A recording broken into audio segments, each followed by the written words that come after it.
Hello, everybody. Yes, I'm in a van. I'm doing the Sustainable Schools Virtual Summit in a van. And let me tell you why I'm doing it in a van.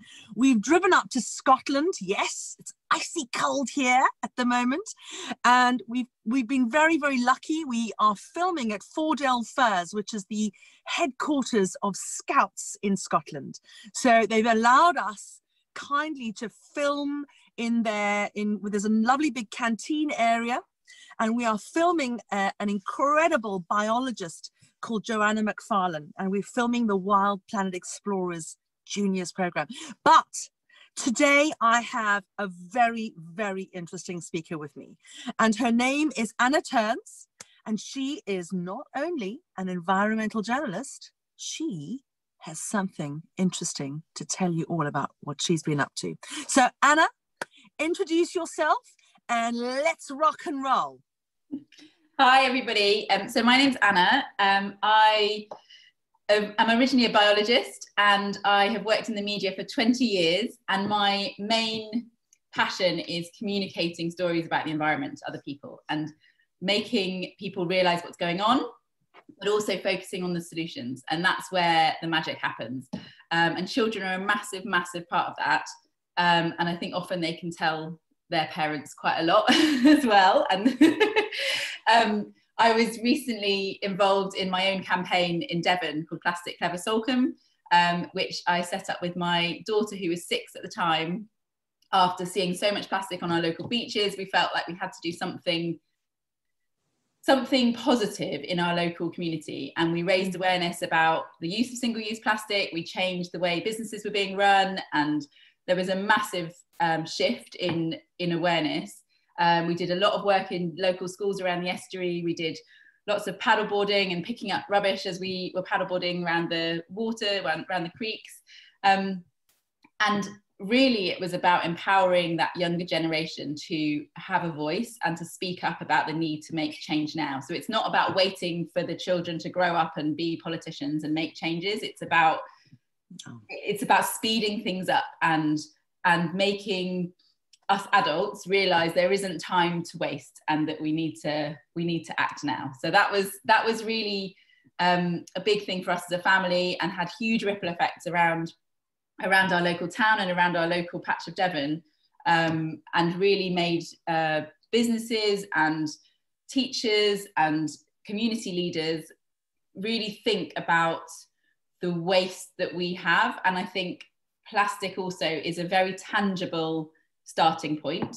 It's not the be all and end all. Obviously we've got massive issues with climate, with biodiversity, for example, but actually it's a very visible symptom of that whole crisis, and it's a gateway to other things. So once children in schools that I was talking to realised the problem, we could start talking about energy usage and just general consumption, and then suddenly you're talking about renewable energy and other solutions. So since then I've kind of been really interested in how environmental education can filter into every aspect of schools. So Anna, I'd like to tell you all about what we've been up to, because you know I said to John, I said, right, and Denise, I said we have to get out, you know, what's going on in these schools that are delivering these Educate Global Awards. When we created it 2.5 years ago, we wanted to build the cross-curricular climate curriculum. And we approached the UN and said, this is what we want to do. And they said, it ain't gonna happen. We've done research, we've done white papers on this. Not, you know, it's, you know, can't happen. So we said, look, we've done this, we've done something very similar before, but not on the scale that we can envisage now for this.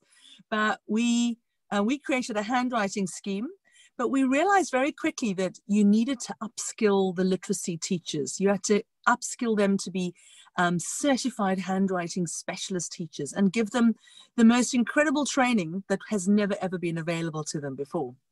So we know that that works. And we're still doing that.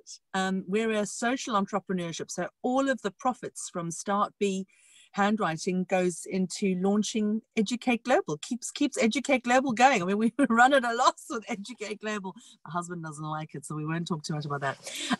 So Educate Global, we launched the climate change teacher course last year, April the 22nd last year. And we are now in 329,000 schools in 43 countries. But we realized very quickly that it's not going to be one teacher. So we've been working like little beavers in the background. And we now have the Educate Global Awards, where the head teacher nominates the sustainability and climate change lead. And then they nominate 5 support team members underneath them for the Bronze Award.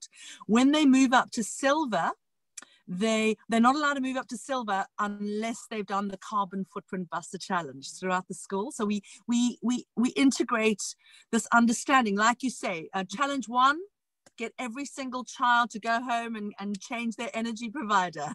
Challenge 2, food.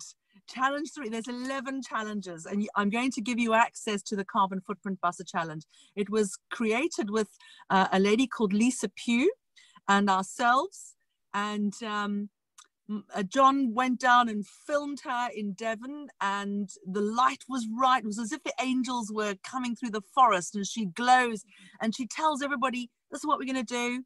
And we've built that. We put in a huge amount of work to get that challenge now to be used in schools, and the schools that are delivering it, oh my goodness, I did a Zoom with a group of children from home grade school last week.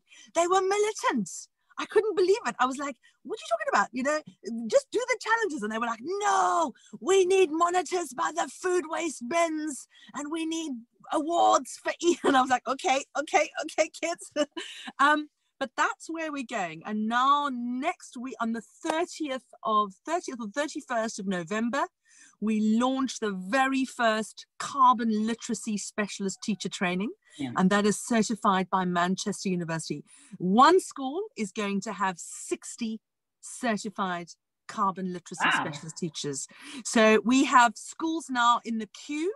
That is our gold award. That is now, our aim is to upskill 100 million teachers in the next 12 months. That is our mission. So we've received letters of intent from 23 governments asking us to deliver Educate Global into every school in their country. So, for example, Zimbabwe, that's 26,000 schools. Uganda, that's 23,000 schools. So, but the funny thing is that they all say, can you deliver this? But we haven't got any money. We've got money for wars, and we've got money for, anyway, but can you pay for it? Now, Denise and I are 2 mums who developed this from our kitchen table. We are entrepreneurs. Denise is originally from America. She's based in Swansea. And you can hear from my voice accent, I'm originally from South Africa, and I'm based in Hertfordshire, in Hitchin. And we've got Tim Collins, who's based in Staffordshire. Sometimes he's in Monaco, sometimes he's in Staffordshire. John is with me for his sins. He's also in Hitchin and Hertfordshire. But we have a small team. We employ a very small team of virtual employees who help us support the teachers. But we are launching today the very first Educate Global facilitators. So we will be training up. We're looking to train up between 6,000 and 10,000 facilitators to help us to hold the school's hands, to hold those teams' hands through the awards in every country in the world that is coming on board. And that's the exciting part, that it's over just a year and a half, 2 years of delivery, that it's now spreading so quickly. We are going to be launching to 35,000 schools in the Kingdom of Saudi Arabia with an initiative with a company called Simply Bottles in Dubai. And you introduced us to Matthew. I mean, I just couldn't believe it, because when I had that talk with Matthew, he's also in our Sustainable Schools Virtual Summit. And I just thought, Matthew, you are going to change the world. And it comes back to me time and time again that it is you, it is a little team like us it's not these very big NGOs and big government organizations, you know. Yes, in the beginning, we partnered with the United Nations, but that was all well and good. But we found that seemed to somehow be a hindrance to us, because we thought, hang on a minute, we're far more nimble, far more quick and agile, and we can shift. We don't have to have meetings about having meetings. And then, you know, I remember 2.5 years ago asking the director of Planet at the UN, I said, I want a sustainable design and technology course, please. I'm still waiting, but we've built it. I couldn't wait anymore. I was like, I can't wait for you guys. You know, you're just too slow. So that's, now we've partnered with NASA. We partnered with University of California, Irvine. We partnered with Imperial College London, University of Nottingham Trent, University of Manchester, and we've got loads coming in the pipeline. Professor Petra Moulton-Hill is the incredible lady that is working in partnership with us, with Nottingham Trent University, and she's delivering this carbon literacy specialist teacher training to all of our Gold Award schools. It is mind-blowing. This week, I sat on the training with her with 162 professors from around the world. Last week, it was 240 professors from Yale University. So we know, you know, that if we can get every university in the world to be delivering our carbon literacy specialist training, and if we can deliver a version of that into every school, you know, even if we've just got a core group of leaders in that school that are then floating that down, you know, because I'm finding, I mean, no disrespect to all those professors that were doing that course this week, I'm finding that our Educate Global teachers are far more with it and understanding the concepts and issues than even those professors were. Some of them are off the scale amazing. We are also, I mean, how cool is this? We are building the very first group of GCSEs. We've got a GCSE coming called Transition Engineering, which has been developed in partnership with Professor Susan Krumdiek. Mind-blowing. You've got to go and read her book. It is just.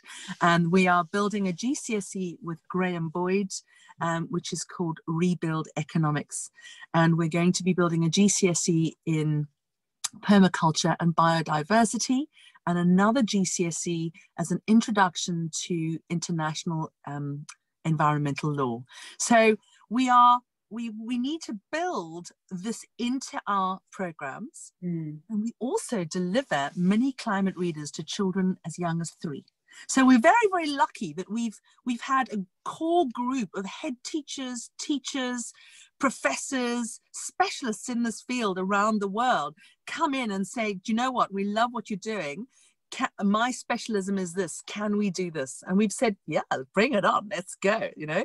But it has to be in that structure of being delivered in the awards. I wanted to ask you, when you are writing for companies like Matthews, what is it that gets you to align with them? Because I mean, clearly you have the same mindset and belief system, but what is it that first, you know, where you say yes? Because I bet you're very busy. You know, you're a great writer. So, and I've seen your blog that you do for Matthew for Capes, and I'm just thinking, where does she get the time? You know, how does she do her own work? And she, you know, how does she do it? What is it that you agree to? Like when Matthew comes to you and says, Anna, I can see you've written your book and I can see you developing that, but can you come and write for me? What is it that you then say, okay? Yeah, it's an interesting one. I do get asked by lots of different people, and often the default is no, because I am busy and I don't have time.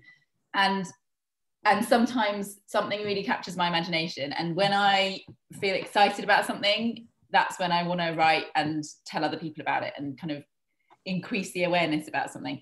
So I think what Matthew's doing is quite a step change. It's quite, he's coming outside of the box of what exists now, and he's trying to reinvent a supply chain. He's trying to reinvent the way that children and parents and teachers and producers, manufacturers, everyone sees school uniforms, and move away from that fast fashion default and that system that is so ingrained in our culture, and he's trying to completely like change that so he's not just changing little parts of it. It's huge. He started from scratch and he's recreating something. It's incredible. With his passion as well, and I think with his ambition and his determination, I think like Educcate Global, he could create huge impact, and I think that's what makes it really exciting for me, because it's a new business model. It's a fresh take on it. It's also, I feel really passionate about transparency and the importance of avoiding greenwashing and empowering consumers to spot greenwashing, because a lot of companies will do one thing, and they might use recycled plastic bottles as one ingredient, and then they'll be air freighting everything around the world or using really unethical factories. And actually what he's doing is he's looking at every aspect of it.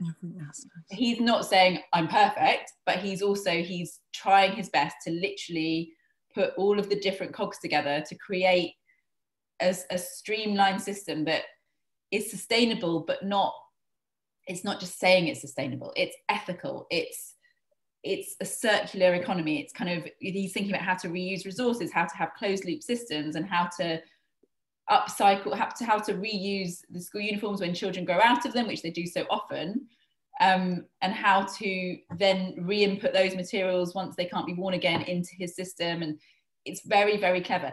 It's not rocket science. We could have all been doing this 50 years ago if we'd have thought of it. But actually, he's quite brave in taking that step and thinking, right, I'm going to reinvent that system. And that's what gets me excited about it. A lot of my work focuses on solutions and progress and innovation. And it's those people, and it is often, like you say, it's often individuals, entrepreneurs, people who just have this kind of innate ambition to change something that actually are the real change makers. It's not, like you said, it's not the big corporates, it's not the governments, it's not something special has to happen in somebody, something has to shift, and someone has to feel so compelled to take action that they spend their life doing it and put all of their energy into it. And then that's where you get amazing results and creative thinking, because people are being forced to think outside of the norm and create fresh ways of doing things, which you think, why aren't we all doing this? Like, we should all be thinking in this circular way anyway. But I think a lot of people are frightened of rocking the boat, and a lot of it is driven by economics, and change can be a scary thing. I mean, do you know, if you now just listening to you and listening to, honestly, folks, if you're listening to us or you're watching us now, all of these talks, all of the Sustainable Schools Virtual Summit talks are either available on the summit, or you can go and listen to them on the podcast.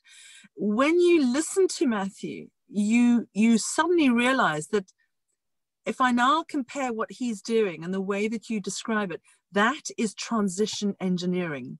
That is exactly what Susan Krumdiek is teaching these engineers around the world, which is it's powerful stuff. When I first met her, I said to her, why transition engineering?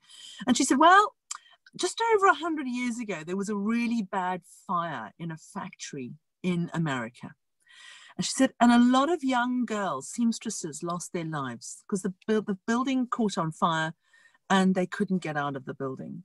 And she said, and there were 62, I think it was 62 engineers who had a meeting, and they said, we can never allow this to happen again. We are going to set up a society, a membership, and we are going to figure out a way that this will never happen again. And that's where the two doors, the fire doors, were created, that we still use today.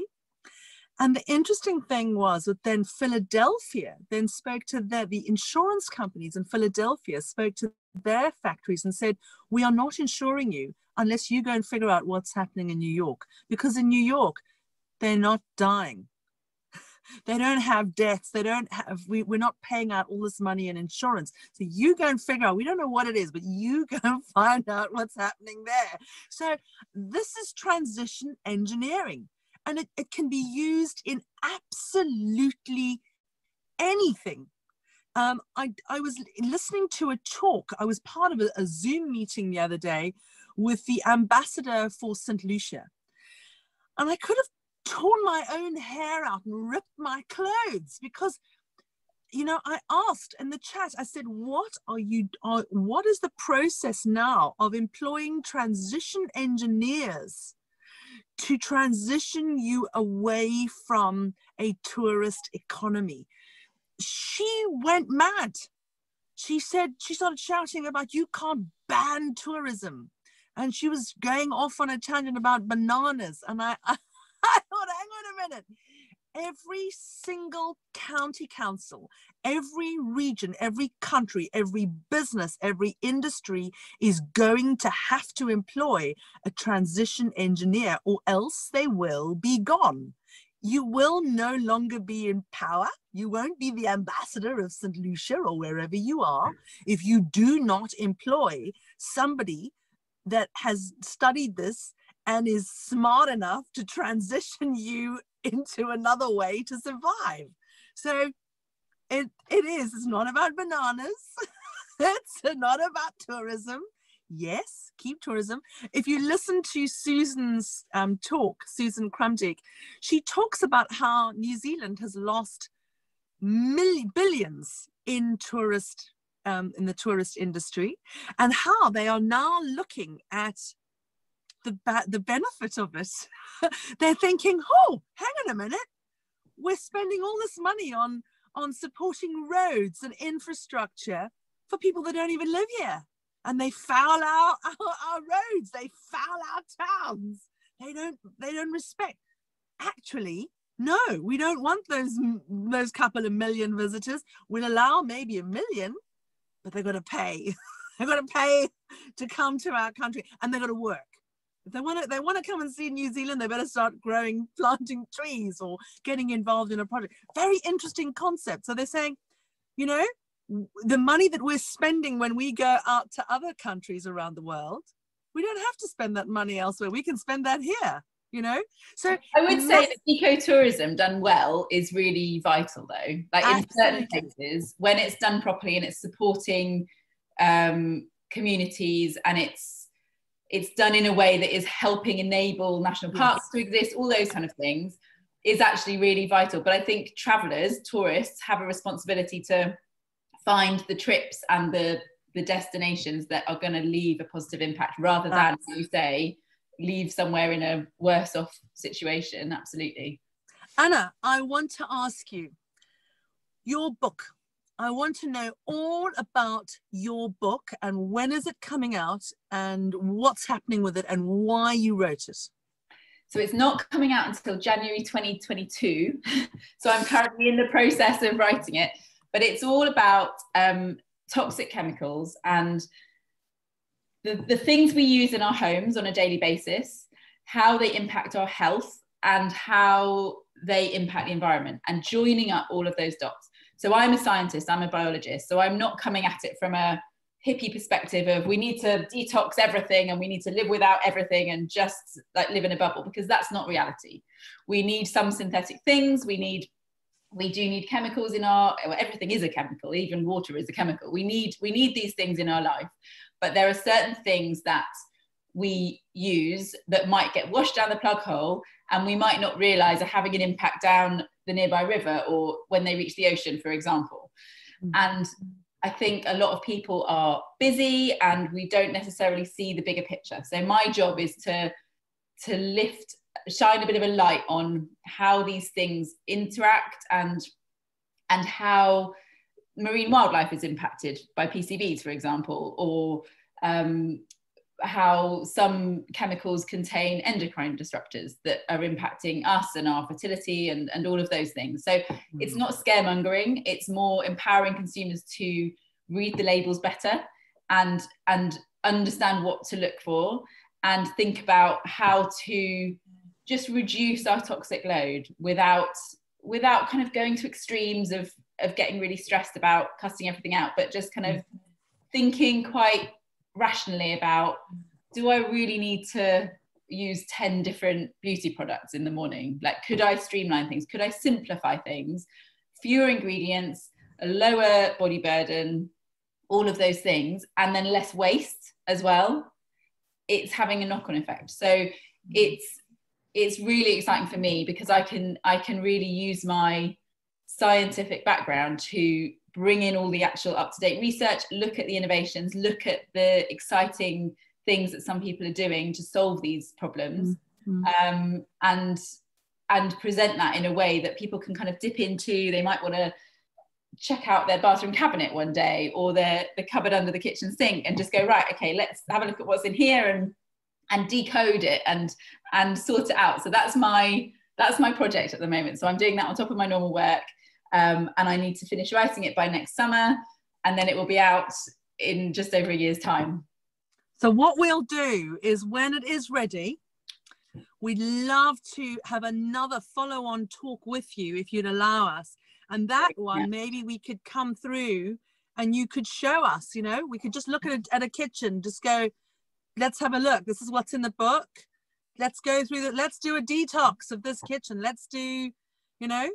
Yeah. What was interesting for me when I started on my journey with Educate Global was we were looking for the courses, the content to introduce teachers. So when we approached the UN, there was a hardly used little website that they had. It isn't really for teachers. It was created for governments out, developing country governments and regions and their councils and, you know, things like that. And I said to them, I said, look, I know you haven't really, you've had this site for about 7 years. You've put through about 2,000 certificates in the last 7 years. There's some good courses on here that have been created from different agencies within the UN. Would I be allowed to use 5 of these courses just to step our toes in the water? Because I don't want to go and build, you know, the time, we do not need to reinvent the wheel. We've got to stop operating in silos, folks. If you're listening to me, get with the program, stop working against each other, stop working in silos. Okay, rant over. So what we did was we said, right, we're going to take 5 of those courses and we're going to turn that into the climate change teacher course. And one of those courses was called Human Health and Climate Change. And there was another one called Gender and Environment. And I think those 2 really knocked me hard personally, because I had to work through all of them. When we first split tested it, the head teachers came back and said, our teachers are too busy. They're not going to work through this. This portal is too difficult to navigate through. I went back to the guy at the UN and I said, listen, you know, they're all complaining is, well, we know it's crap. And I'm going, yeah, but then change it. Anyway, so I said, okay, look, I can't wait for you to fix it. What I did was we then completely rebuilt the courses as audio-visual versions so that they were like video in like 15-minute inserts, which made it easier for the teachers to assimilate. And we created podcast versions so that they could listen on their phones, listen on their iPads, listen in the car, listen, you know, wherever they're walking, they could listen. And that one course, that Human Health and Climate Change, I sat there doing the voiceover for it thinking, why don't we know any of this? Why is this course is sitting here on this site for 7 years? I was so angry. I'm not going to say what I said, but I was so angry. And I just thought, do you know, this is like when I went to COP24, when we launched the climate change teacher course and what we were doing at Katowice in Poland. I sat down at a talk and they were talking about refrigerators and how they are not energy efficient. And I put my hand up and I said to them, why did I have to come all the way here to hear this, to learn about this? Why don't we know about this? So I made a personal decision right there and then that within Educate Global, I was going to turn schools into PR and marketing agencies. So you don't know it yet, Anna, but you're going to be helping me with that. So within our Gold Awards, because the schools go through a process, it's almost like a rebirth for them.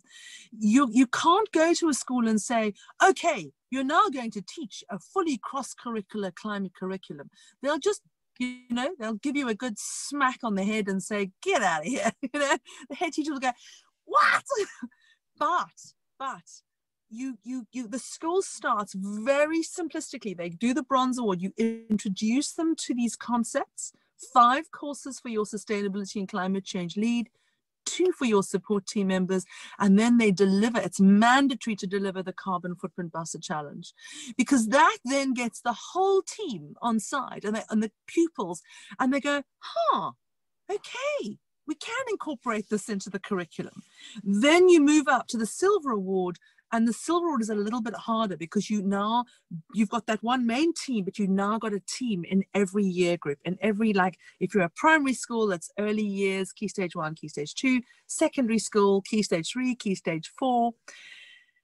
We're now doing colleges. We're doing further education colleges. So that's entire departments coming on board in Silver. We're doing universities, you know, but the universities are different because we have to start with the dean, and then we have to start with the VC, and then we do all of the professors, all of the lecturers in the entire university. So last week we did all of the professors in Yale University and our carbon literacy.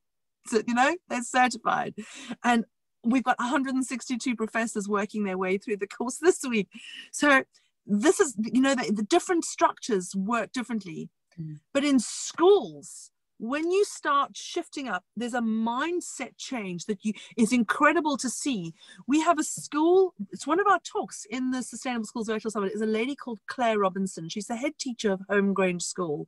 My goodness. And it's like the Asha Alexanders out there. She was our very first head teacher that had every single teacher became a climate change teacher.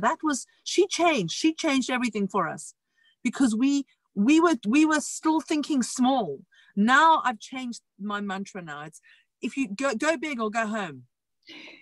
You know, if you're not going to get this into every school in the world, then forget about it. Leave it. But what has been interesting is seeing, like, we were approached by another, I'm not going to name the names, but we're now creating our Educator course. And I'm thinking, why? Work with us.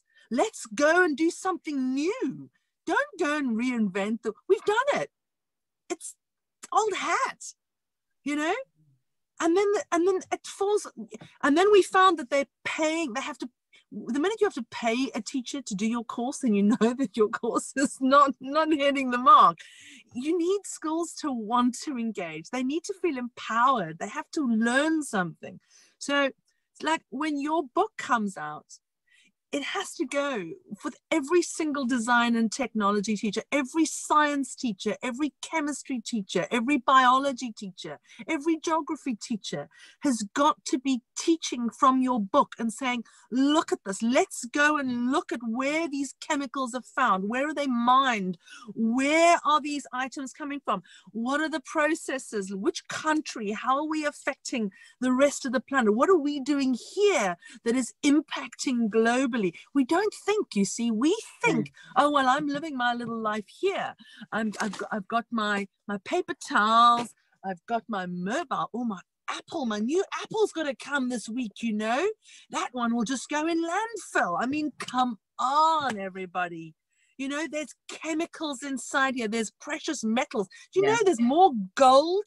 Did you know, Anna, there's more gold in our waste fill than there is being mined on the planet? Gold from our phones and our technology that's ending up in landfill. I mean, hello, everybody. So I lived in South Africa, and I remember driving past a massive mine dump, a big gold dump. And then I went back a couple of years later and I said, where's it gone? And they said, oh, they found more gold in there than when they first dug it out of the first time. And that's what's going to happen. We are going to find entire industries that will develop around re-mining, going back into our waste fill. It's like WALL-E, you know, that film WALL-E, where he goes around and he puts everything in squares. We're going to have something like that, but with humans. We will have to go back into our junk to find the precious metals that we've thrown away. I mean, but this all comes back to what we were saying at the beginning in terms of reinvention and creating a green economy. We're going to have to shift the jobs we're doing, but that doesn't have to be a negative thing of you can't do this, you can't do that. It's actually look at the opportunities, and we need to be thinking now about the jobs we all need to be doing by 2030.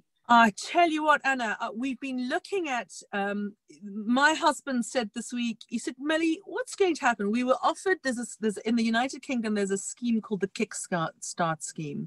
And it's to employ young individuals between the ages of 16 and 24 that are in receipt of universal credit. And they've come out of university and there aren't jobs. So it's to give them that step up, that kickstart.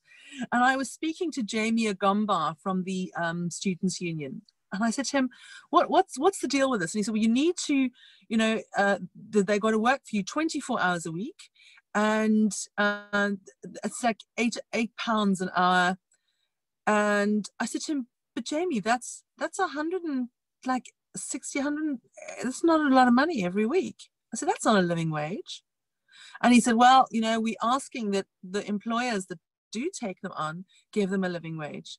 And then John said to me, we need to do something. Our education system is not working. We've got to get these individuals, we have to have our children have to work through a new education that they instantly leave. If they want to go on to higher ed, then great. If not, they are entrepreneurs and they go and set up their own businesses in this. He said, there's so much work in this new transition that we are going into now. He said, there's no reason why we should be having kickstart schemes. These children should be ready and prepared and fired up. You know, most people don't realize, Anna, that every town council has a town planning office. And that town planning office is short. They don't have enough town planners. And they need town planners that are SDG trained, that understand the building and design of green towns and cities and green homes, because all of our homes are going to become carbon neutral. And they can't employ, they cannot find them. There's not enough students choosing town planning. And there are every town that you go in the United Kingdom has a private town planning company, a company that helps local homeowners and businesses through the planning process. And many of them have been trying to hire for town planners. And I spoke to one the other day and he said, you know that every one of us, we don't just need one, we need 10. And he said, you're looking at like almost 150,000, 200,000 town planners that are SDG trained just in the United Kingdom. And he said, they haven't been educated. We can't employ them. So why, Anna, why is our education system not driving through? Why are we still pushing this old SATs and tests and learning by rote? What are we doing? Why are we not preparing for the biggest crisis our species and our planet has ever experienced? Come on, let's answer all the questions. I think it comes down to politics, and I think it comes down to not having that long-term vision. We need to look beyond the next 4 or 5 years. We need to think generationally, as well as upskilling and empowering young people as they come out of education. We need to be thinking about upskilling the adults who are already in education, whose jobs are going to massively shift in the next few years. That's not being done yet either. So in some areas it is, but it's very minimal. We absolutely need to embrace it, agree that we all need to do it, and like you said at the beginning, integrate everything. Absolutely. And work towards that vision. But it has to go beyond economics. You have to kind of think long term and think this is an investment in creating a greener economy. Yeah. Do you know, this is a total off tangent, off piste here, but it all fits in, it all segues in. I've been looking for a program to teach my daughter coding. My daughter hates computers. She has this aversion. I mean, even sending an email or a photo. And I'm saying to her, but you're you're on that TikTok 24/7 hours a day, my love. She says, I can't send emails. I don't know how to open folders. I said, that's basic. You know, come on, my era, we weren't raised with mobile phones and computers. We had to learn it in our late, you know, I'm giving my age away here, folks. Like in my 20s, I had to go and learn on an old IBM, you know, it was like DOS. So, and we had to type these old documents. We had like these old data processing things. You know, we wanted to do a letter. I mean, they looked terrible. When Bill Gates brought in Microsoft Windows, it was like, oh, height of technology. And now I look, you know, I love my Apple Mac. But, you know, and the other day I said to Denise, I've got to get this fear away from my daughter. I need to overcome this barrier that she has to technology. So she says, well, what are you going to do about it? I said, I'm going to look for a program for the two of us to learn how to code. She says, what do you want to learn to code for, Mel? And I said, every one of us is going to need to learn coding. So she said, okay, Mel, I'm going to step back out of here. I'm not going to get involved in this fray. And I found an amazing program which is just gonna knock everybody's socks off. And my daughter and I sat there learning to code, you know, like basic stuff, as if we were like in primary school. I said, come on, you know, let's start at the beginning. And she said to me, but Mum, why do you need to code? And I said, every one of us, everyone in my generation needs to understand Python, JavaScript, blocks. We need to understand coding. We need to understand computational thinking, because computational thinking could help us save our planet. So she said, oh, Mom, not the planet again. She said, okay, I will learn this coding. And I thought, but it does. Every single thing that we do. If an old dog like I can learn, like me, if I can learn new tricks, if I can learn how to code a bot, then honestly, you know, every one of us, if you've got an ultimate purpose that's gonna exactly, and I think doing it for the sake of it, yeah. No, you know, and we were in a meeting in December last year, no, it was November in Dubai last year, when we went to go and visit Ash's school with the Guardian newspaper, and we met a lady at HSBC, and she said to me, "Can you retrain every member of staff in this building?" I said, what are you talking about? She said, there's 30,000 people in this building, and artificial intelligence is going to render their jobs null and void within the next 6 to 12 months. And I came away thinking, okay, so we know that we are going to no longer need those skills. We are all going to have to retrain. We are all going to have to go back to the very beginning and learn. But what are we going to learn? Are we going to learn how, you know, all about environmental engineering? Are we going to learn about biodiversity and permaculture? What are we going to learn? We need to choose what we are going to learn very carefully. If you listen to Graham Boyd's talk in the summit, he says that we're lucky if we have 10 years left.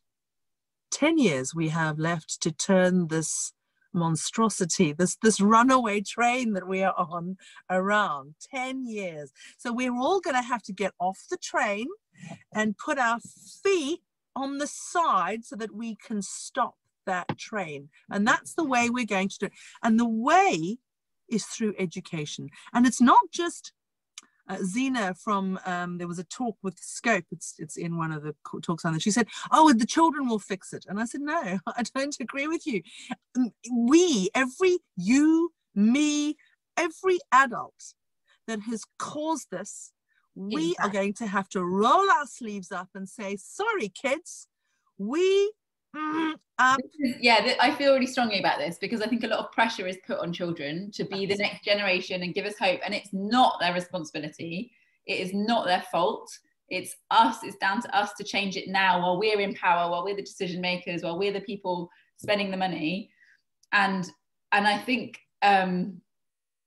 there's too much pressure put on young children. Absolutely. Yes, of course, they've got amazing opportunities, but it's not their problem to fix. We're doing it now. No. We can't wait for them to be adults and politicians or whatever to make changes, because it will all just happen too slowly. So absolutely, I agree with you. It's got to kind of ramp up now, and we've got to up our game. In the carbon literacy training, I mean, Anna, you've got to do this training. That's it. I will. I have booked you in. You are going to be the first journalist allowed to do. Now, I shouldn't use the word allowed. Invited. I am a bit of a control freak. You are going to be the first journalist to join us, to join the first 60 teachers in the world doing the carbon literacy training with myself and Petra Moulton-Hill. Promise me. I will do it. Absolutely. Okay. What you're going to love is when we do the poll. And I noticed when we did the polls this week with those professors, I couldn't believe how variable they were, how the percentage of the professors that said they had no clue about carbon literacy, about climate change, and the percentage that said a little bit, and then the percentage that said, I know a lot. And those that said they know a lot, it was minuscule. And I was like, no! But also there's the danger of once you do know stuff, you realize how much you don't know. So I wouldn't necessarily say I know a lot. I've interviewed a lot of experts about things and I know plenty, but I realize there's an enormous, vast amount that I don't still know. And I don't think any one person can know. No. So it's quite important to understand that you don't know things rather than thinking you know it all as well. Do you know, I had no idea that it was not just about plastic, and it was not just. And when I started looking at it all, and I said to Denise the other day, I said, Denise, it's everything we do. It's our cars, it's our shoes, it's our clothes, it's our food. It's absolutely. I said, even breathing. Yeah, it's everywhere. And she said, oh, Millie. I said, no. But I'm an eternal optimist, and the positivity in that is that the solutions can be in everything as well, and that you can change a few things and have a massive impact. And that's the exciting thing. That's the kind of, we do all have agency. We do all have the choice to make better decisions and choices. Yeah. I think that it's the likes of, you writing your book, Matthew getting capes out and school uniforms changing globally. I can see that having a huge impact. And Anna, this is the first of many, many talks that you and I are going to have. If anybody has listened to this and would like to ask Anna a question or would like to speak as part of the Sustainable Schools Virtual Summit, please email us at support@educateglobal.org. That's SUPPORT @educateglobal. Remember, 2 C's in Educate Global, EDUCCATEGLOBAL.org. We would love to hear from you. The transcription of this talk will be below this video and in the podcast, and all links to contact Anna and to go look at some of her blogs that she's written. And let's pre-order Anna's book now, folks. Pre-order this book now. We need the link to that pre-order, Anna. It's going to be below this talk, and we will most certainly, I will see you with the teacher training, the carbon literacy teacher training, yes, 4 o'clock to 6 o'clock on Mondays for 4 weeks. You'll be there or be square. And everybody listening, we have got this, folks. We can do this. Let's stop operating in silos. Let's join hands. We can do this. We can absolutely change the world in 80 days. I strongly believe it. So from me, Melanie Harwood, and Educate Global, from Anna, you are all awesome. And, here we are. Let me get on with Scotland and filming Wild Planet Explorers Juniors. And we'll see you all on the other side. Bye-bye, everybody. Thank you, Anna. Bye, love.